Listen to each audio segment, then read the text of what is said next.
A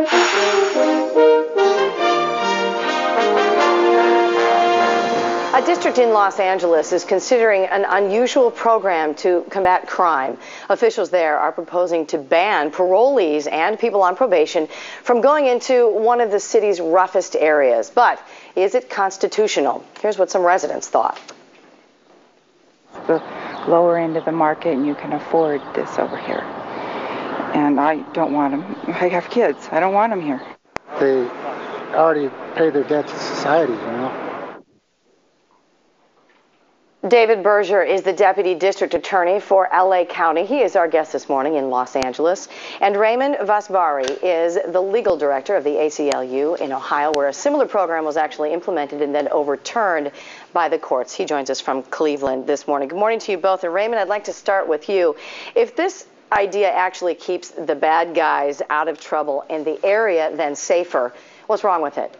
Well, first of all, we need to remember that we're just shifting what you call the bad guys from one neighborhood to another, so it may not necessarily be the fix that it's promised to be. But even if it is, our Constitution imposes limits on the power of government to restrict people's movement, to restrict people's travel. These men, these women have served their sentences. What's effectively being done is a new sentence is being lopped on after they've served their time. So, Mr. Berger, can you legally ban people from certain neighborhoods? Well, let me answer that question directly, Heidi. I can't. The people who can are the judges and the parole department and the probation department. And let me take issue with something that the ACLU spokesman just said. These people have not paid their debt to society. They get out of jail early.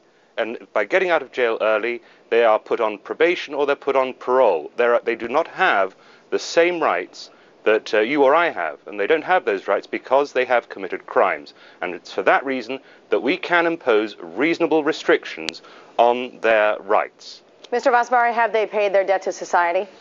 If they're being let out early, there is an argument that they are in some sense serving a portion of their sentence on release. But we also have something we call the doctrine of unconstitutional conditions. That is to say that the state can't force somebody to assume as a condition of a benefit something that the state couldn't require them to do in any case. What's more than that, Heidi, this is bad public policy. If we attempt to reintegrate felons into the structure of society, then we can't prevent them from going into the neighborhoods where they can afford housing, where they have relatives, where they can get jobs. Ultimately, this just promotes recidivism. But the ACLU actually says that this plan will not hold up in court. Why not? Well, I think there are any number of reasons. The first is that it implicates the right to travel.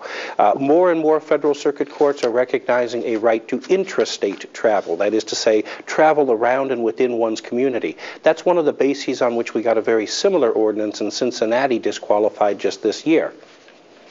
Yes, and that was an ordinance that has been, the precedent in that case has been questioned in Thompson v. Ashe, as you're aware. It's not as broad a power as you're saying, sir.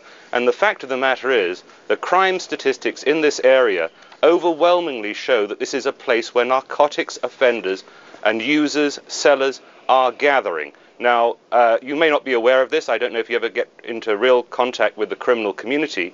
But when you are placed on probation, you have a laundry list of things that you can and cannot do. That's what a judge tells probationers they can and cannot do. And one of those is that they are to stay away from places where users, buyers, and sellers of narcotics congregate. But, Mr. Berger, isn't it possible that these drug dealers will just go somewhere else? It's absolutely possible. It's my hope that they go somewhere else. I hope they get out of Lancaster. My job is to take care of Lancaster. If I do that, then I've done my job, and then it's up to another jurisdiction. So is that not the theory, not in my backyard? Absolutely.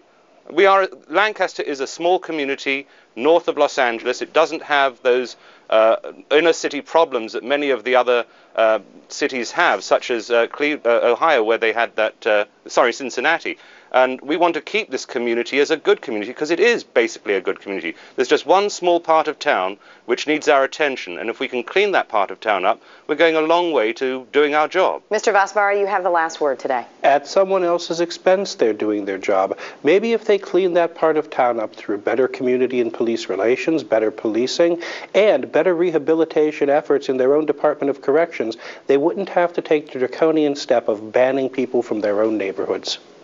All right, Raymond Vasvari, the legal director for the ACLU from Ohio today, and David Berger, Deputy District Attorney for LA County. Thank you very much to you both. Bill? Thank you, Heidi. Heidi, in a moment here, would you